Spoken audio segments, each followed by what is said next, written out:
Hello everyone, welcome back to my channel. কেমন আছেন সবাই? আশা করি সবাই অনেক ভালো আছেন। আমিও আলহামদুলিল্লাহ ভালো আছি। আজকে আমি রান্না করব চিকেন রোস্ট, পোলাও, ডিমের কোরমা করব আর গরুর মাংস। গরুর মাংসটা আমি আগে রান্না করে নিয়েছি, কারণ আজকে রান্না করার কারণ হলো আজকে হচ্ছে ছালিনের বার্থডে, তাই রান্না করতেছি। তেমন বেশি মেহমান হবে না, আমরাই খাবো সবাই, আমরা ফ্যামিলি সবাই মিলে 10-12 জনের আয়োজন করতেছি আমি। তো আজকে রান্না করব চিকেন রোস্ট।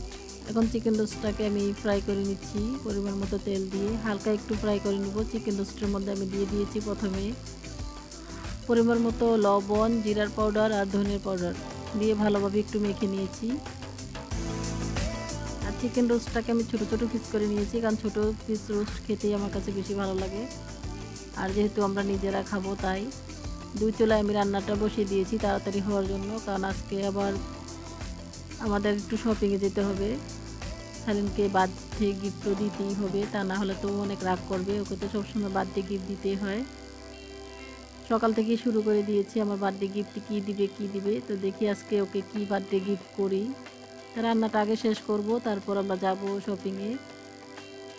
তাই আমি 2 চুলায় রান্নাটা বসিয়ে দিলাম। এখন এই চুলায় বসিয়ে দিয়েছি পোলাও, আর আরেক চুলায় আমি চিকেন রোস্টটাকে ভেজে নিচ্ছি। প্রথমে আমি 1 টেবিল স্পুন ঘি দিয়ে দিলাম, আর পরিমাণ মতো তেল দিয়ে 1 কাপ পেঁয়াজ দিয়ে দিলাম।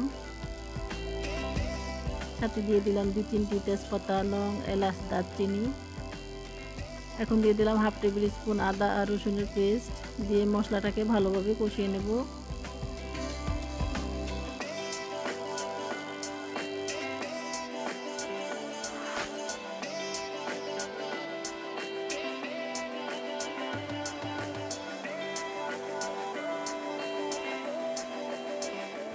তো এখন আমার মশলাটা কষানো হয়ে গিয়েছে, আমি ভালোভাবে কষিয়ে নিয়েছি। এখন পোলার চালটাকে দিয়ে দিলাম, পোলার চালটাকে আমি ভালোভাবে কষিয়ে নেব।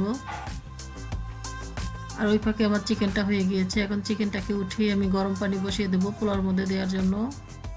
পানিটাকে আমি হালকা গরম করে নিয়েছি। এখন পোলার মধ্যে পানিটা দিয়ে দিলাম, দিয়ে আমি এখানে ফুল ক্রিম মিল্ক গুলিয়ে রেখেছিলাম 4 টেবিল স্পুন, ওটাকে গুলিয়ে দিয়ে দিলাম, সাথে 4-5টি কাঁচামরিচ। এখন পরিমাণ মতো পানি দিয়ে আমি দিয়ে দিলাম লবণ, ঢেকে দেবো পোলাওটা হওয়ার জন্য। আর ওই চুলায় আমি রোস্টটা বসিয়ে দিলাম। এখন দিয়ে দিলাম 1 টেবিল স্পুন ঘি, সাথে পরিমাণ মতো তেল, আর 1 কাপ পেঁয়াজ দিয়ে দিয়েছি। এখন দিয়ে দিলাম 4 টেবিল স্পুন আদা রসুনের পেস্ট দিয়ে মশলাটাকে ভালোভাবে একটু নেড়ে চেড়ে দিচ্ছি। আর সাথে গরম মশলাটা দিয়ে দিলাম। এখন দিয়ে দিচ্ছি লবণ, বাদাম পেস্ট, টমেটো সস, আর দিয়ে দিলাম টক দই 4 টেবিল স্পুন, সাথে দিয়ে দিলাম ধনিয়ার পাউডার আর জিরার পাউডার। মশলাটাকে কষিয়ে নিচ্ছি। আর এই পাকে আমার পোলাওটা ঝরঝরা হয়ে গেছে, আমি একটু নেড়ে দিচ্ছি আর একটু হওয়ার জন্য। রোস্টের মশলাটা আমার কষানো হয়ে গিয়েছে। এখন আমি ভালোভাবে চিকেনটাকে মিক্স করে নিচ্ছি। চিকেনটাকে নেড়ে এই ফাঁকে আমি আমার ডিমগুলোকে খোসা ছাড়িয়ে নিচ্ছি। ডিমটাকে আমি কোরমা করে নিব রোস্টটা হওয়ার পর।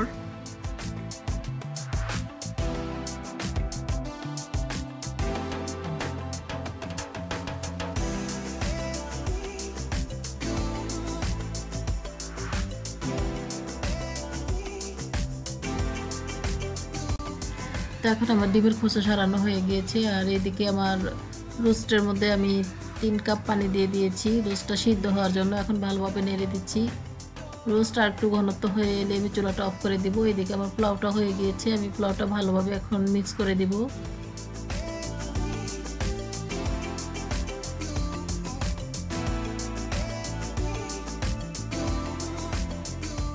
তো এখন আমার রান্নাটা কমপ্লিট হয়ে গিয়েছে। এখানে আমি ডিমের কোরমা করে নিয়েছি, চিকেন রোস্ট আর গরুর মাংস। পোলাওটা চুলার উপরে বসিয়ে রেখেছি। এখন হচ্ছে বিকালবেলা, আমরা চলে এসেছি কেকের দোকানে। ছালিন পছন্দ করতেছে কোন কেকটা ও নেবে। ও যে কেকটা পছন্দ করেছে সেই কেকটাই আমি অর্ডার করেছি। এখন ছালিনের কেকটা প্যাক করবে, এই কেকটা আমরা নিয়েছি। এটা হচ্ছে ভ্যানিলা চকলেট কেক।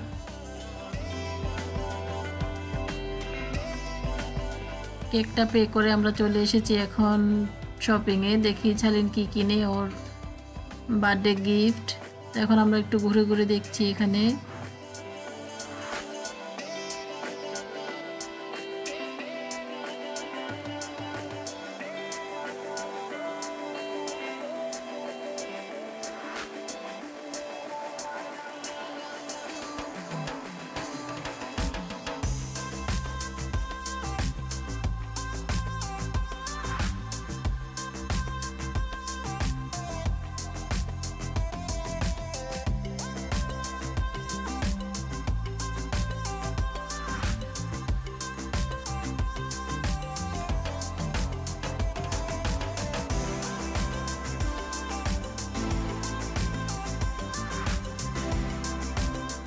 তো আমরা এখন চলে এসেছি বাসায় এসে রুমটাকে একটু সাজিয়ে নিলাম।